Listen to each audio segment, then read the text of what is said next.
Hello everyone, এই যে গোপুসোনা ঘুম থেকে উঠে গেছে আর মা গোপুসোনাকে স্নান টান করিয়ে আর সকালবেলার আরতি সেবা এই যে দিয়েছে। আর আমার মামা দিদিরা পুরী গিয়েছিল, তাই গোপুসোনার জন্য প্যাড়া এনেছে, সেই দিয়ে গোপুসোনার সেবা হচ্ছে। কালকে সন্ধ্যেবেলাও গোপুসোনার সেবা নিয়েছে। আর মা কি সুন্দর করে ফুল দিয়ে সাজিয়েছে, দেখো কত ফুল। এই গরমকালে এত সুন্দর ফুল ফোটে বলে ভালো লাগে। আর আমাদের গন্ধরাজ গাছটায় কত ফুল ফুটেছে দেখো। আর সারাদিন আমার ঘরটা মানে কি সুন্দর একটা মানে মৃদু গন্ধ থাকে, এত ভালো লাগে। তো গোপুসোনা তো রেডি, ওর সেবা নেওয়া হয়ে গেছে, মা এবার ওর বাঁশিটা সরিয়ে দেবে। আর আমিও এখানে রেডি হয়ে গেছি, আমিও বেরোচ্ছি পোস্ট অফিসে যাওয়ার জন্য ডেলিভারিটা করতে। মা আসছি তাহলে, হ্যাঁ গোপুসোনা আসছি, মা তুমি খেয়ে নেবে।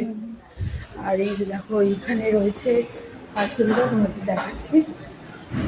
এই যে আমার পার্সেল এখানে রেডি।